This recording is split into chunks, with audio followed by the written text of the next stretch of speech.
She told me, dead serious, in the middle of our kitchen while microwaving leftover lasagna. "You're too soft to leave." Said it like a dare. Like she wanted to see if I had the spine. At that point, I'd already been sleeping on the couch for 3 weeks. I wasn't yelling, I wasn't threatening, I wasn't storming out. I was just watching. Watching her drift further into entitlement, while blaming me for everything wrong in her life. That sentence was the last push I needed. Because she wasn't wrong about one thing: I had been soft. Too soft for too long. I let her talk down to me in front of our kid. I let her torch our budget chasing short-term highs while I patched the holes. I let her weaponize my patience. But soft didn't mean stupid. Soft didn't mean weak. Soft just meant I waited longer to act. And I acted. Let me back it up, not for sympathy, just to lay the cards out. We met in our 20s. I was working construction, framing mostly, but I did side jobs on weekends to cover my truck payments. She worked at a gym, front desk. She was loud, magnetic, knew how to make people feel like she saw them. I liked that about her, back then. I grew up around quiet types, men who bottled things up until they snapped. She was the opposite, said everything on her mind. I mistook it for honesty. We got serious quick. She moved into my place before the year was up. She didn't contribute much financially, said her job was stressful, she needed time to breathe. I didn't push. I figured it would balance out later. That was my first mistake. She'd have these waves of motivation. Enroll in online classes, get a certification, pitch a business idea. I supported everyone. Paid for the website domain, the coaching course, the startup kits. She'd lose interest 2 months in, blame the negative energy around her. I stopped asking questions. Another mistake. When she got pregnant, she panicked. Said she wasn't ready? I was. I picked up more hours, put money aside. She came around, eventually. But the resentment stuck. I could feel it in the way she sighed when she had to wake up for a 2 a.m. feeding, or how she'd disappear for an hour in the bathroom just to scroll her phone while I kept the baby from crying. I started to recognize the pattern. She only showed up when it suited her image. In public, she was this glowing mom, always sharing photos, always posting about how grateful she was. At home, I was doing the grunt work. Diapers. Dishes. Budgeting. I didn't mind pulling my weight. I minded that she acted like she was doing it all. One night, our daughter, barely 1 at the time, had a fever. I told her we should skip her cousin's party. She blew up. Said I was using the baby as an excuse to isolate her. Called me controlling. That word stung. Not because it was true, but because it was projection. She used words like weapons. Loaded terms she knew would stick. I didn't yell. I got the baby in the car, took her to urgent care myself. Diagnosis: ear infection. Nothing major, but enough to make a point. When we got home, she was asleep on the couch.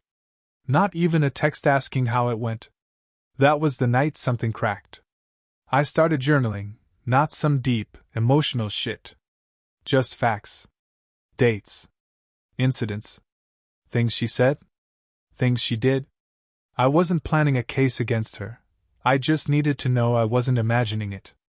Gaslighting works slow, like a leak in the ceiling. Drip by drip, you forget what dry looks like. She'd accuse me of being distant. I'd ask her what she needed. She'd say, "You should just know." I told her I wasn't a mind reader. She said, "You used to be more romantic." I asked her when she last said thank you. She said, "Why should I thank you for doing your job?" That word again. Job. As if being a partner and father was a list of chores on a clipboard. As if loyalty meant silence. When our daughter turned 3, I suggested therapy. For us. I said we drifted, and I didn't want to resent her. She laughed. Told me, "You think I'm the problem? You're the one who can't handle a strong woman."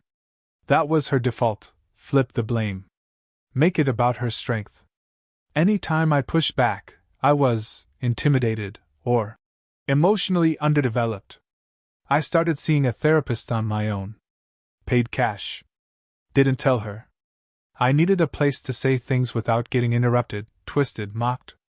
That therapist gave me language I didn't have before: coercive behavior, reactive abuse, triangulation. I started to see the map. The thing is, I wasn't looking to be the hero. I just wanted peace. I wanted to come home and not feel like I was dodging landmines. I wanted to parent without it being a competition. I wanted a partner, not a critic. Then came the kitchen moment. She just quit another job, this time at a boutique she said was toxic. I didn't argue. I just asked what the plan was. That's when she said it. "You're too soft to leave." Cold. Straight-faced. Like she was betting on my inertia. Like she knew I'd always stay. I didn't respond. Just finished my plate, rinsed it, and took the trash out. That night, I moved into the guest room. The next morning, I called a lawyer. The legal process was brutal. Family court doesn't care who held the baby through colic nights. They want stability, yes, but they also want appearances. She cried in court. Said I was emotionally unavailable. Said I worked too much. Said I intimidated her. Her sister backed her up, same sister who now lets her sleep in the basement. But I'd done my homework. Documented everything. Showed up with printouts. Texts. Schedules. Receipts. My lawyer wasn't flashy, but he was thorough. We got shared custody. She pushed for full. Judge said no. After the ruling, she told me I'd regret this. That I was ruining our family. I didn't respond. By then I'd learned silence was stronger than defense. You can't argue someone into self-awareness. First 6 months post-separation were rough. Our daughter asked questions I wasn't ready for. I kept it simple. "Mom and Dad are better apart, but we both love you." She'd nod, but I could see the weight in her eyes. I did what I could. Showed up. Stayed steady. Meanwhile, the fallout hit. She bounced jobs. Burned bridges. Friends stopped calling. Her image didn't match her behavior anymore.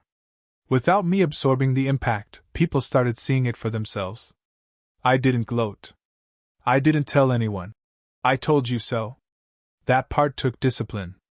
She texted one night 2 years later. Said she missed what we had. Said our daughter needed a full home. I didn't reply.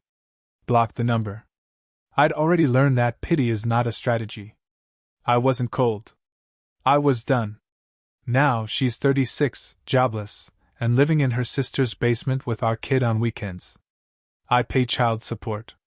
I don't complain. That's my kid. I pick her up on Fridays, drop her off Sundays. We bake cookies, fix broken toys, read the same book over and over. Stability. Predictability. That's what I offer. Sometimes people ask if I still talk to her. I say only for logistics. No small talk. No old times. Just what's needed for our daughter. I've rebuilt since then. Got promoted. Rebuilt my savings. Started seeing someone new, slowly. No cohabitating. No rushing. I keep a mental checklist now. I know the signs. The tone shifts. The guilt trips wrapped in compliments. I watch for the switch. I learned the hard way that love doesn't excuse chaos. That loyalty means nothing if it's one-sided. That softness isn't weakness, but softness without boundaries is a self-inflicted wound. She was right about one thing. I was soft. But she was wrong about what that meant. Because softness, when paired with clarity and strength, is damn near unshakable. And I'm not leaving anymore. Because I'm already gone. It's been 3 years since I left. You'd think the chaos would have died down by now, but it just changed shape. Calmer, quieter, like smoke after a fire, but it still lingers.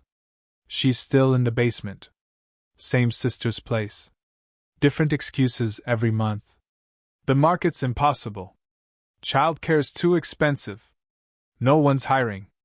That last one's rich considering she hasn't held a job for more than 6 weeks since the breakup. She's allergic to accountability. Always has been. Used to be my problem. Not anymore. I get the emails now. School updates, doctor appointments, last-minute schedule swaps because something came up. I don't push back unless it directly screws up my time with our daughter. Learn to pick my battles. Learn that showing up consistently wins more than shouting ever could. Our daughter's 7 now. Sharp kid. Picks up more than she says. I watch her mimic the way I fold laundry or pack her lunch, like she's memorizing stability. I make sure she sees a man who keeps his word. A man who doesn't raise his voice. A man who finishes what he starts. Because for a long time, the only version of manhood she saw was me putting up with a woman who treated respect like it was optional. The other week, she asked why Mommy doesn't have her own place. I didn't lie. I just said, sometimes people make choices that catch up with them. She nodded like she understood. Maybe not the whole thing, but enough. What I didn't tell her, her mom burned her last bridge with that sister 6 months ago. Blew up over rent. Over being asked to help with dishes. She left for a month, couch surfed with an old friend, then came crawling back after money ran dry. Classic pattern: rage, exit, victimhood, return. She's worn that cycle into the ground. But here's the part one didn't expect: the silence. Not hers, mine. My phone doesn't buzz with her tirades anymore. No long guilt texts. No 2 a.m. voicemails swinging between insults and nostalgia. She's finally learned I don't react. That boundary? Rock solid now. Took time, sure. Took restraint. But when you stop feeding the fire, the smoke clears.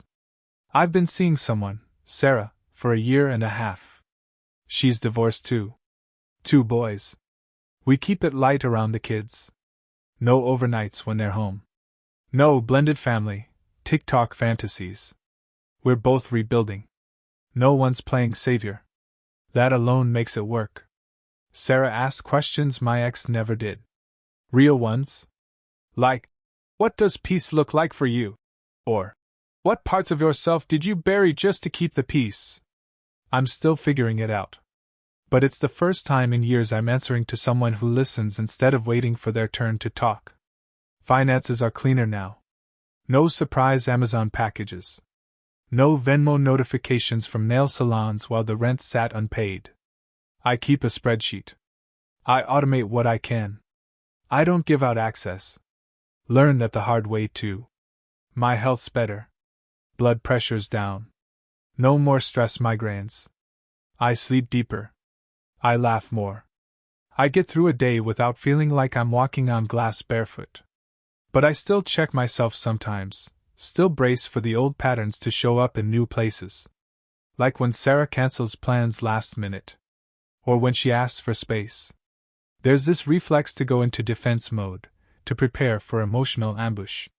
But then I remember, I'm not with the same kind of person anymore. And I don't have to be the same version of myself either. As for my ex? She's started dating again. Guys who don't last long. One lasted 3 months, moved in, then moved out after he realized she expected him to be a boyfriend, a therapist, a bank account, and a babysitter. Another one ghosted her midweek after she blew up on him for not posting her enough. Her game doesn't work anymore. She's aging out of it. Manipulation only works when people haven't seen it before. And the older we get, the more people recognize the signs. The ones who fall for it now. They don't stick around long. And the ones who don't? She calls them emotionally unavailable. She still tries the occasional reach out. Sends old photos. Quotes something I once said. I don't respond. That door's sealed. Not out of bitterness, just preservation. Like how you stop visiting a burned down house. There's nothing left to fix. Just soot and memory. Co-parenting is neutral now. Not friendly. Not hostile. Just transactional. Drop off. Pick up. Logistics. I keep it tight and clean. No emotional entry points. Because even after all this time, I know if I give an inch, she'll try to use it as proof that I Still care. And she's not wrong. I do care, just not about her. I care about my peace. My daughter. My future. And none of those require her involvement. The people who used to side with her? They've gone quiet. The mutual friends who parroted her version of the story, how I abandoned her, now watch from a distance. One of them reached out recently. Said, I didn't see it before, man. But I do now. Sorry. I didn't need the apology. But it was telling. Clarity takes time. Especially when people only ever see the public version. She's still performing for social media. Still painting herself as the misunderstood warrior mom. Still #resilient while ducking rent. The difference now? Fewer people buy it. Fewer hearts under her posts. Even the algorithm has boundaries. And me? I'm not healed. I'm just aware. I know where I bend. I know where I don't. I know how fast I'll walk the moment someone thinks silence equals weakness. I used to think leaving was the hardest part. It wasn't. The hardest part was staying gone. Was walking away and resisting the urge to explain, to justify, to win the argument. But I did it. Quietly. Fully. So now when people say, you're doing great, I don't downplay it. I say, yeah. Took work. Because it did. And still does. And when my daughter hugs me at the end of the weekend and says, I like being here. It feels calm. I don't just smile. I believe her. Because I built that calm with my bare hands. And no one's taking it from me again.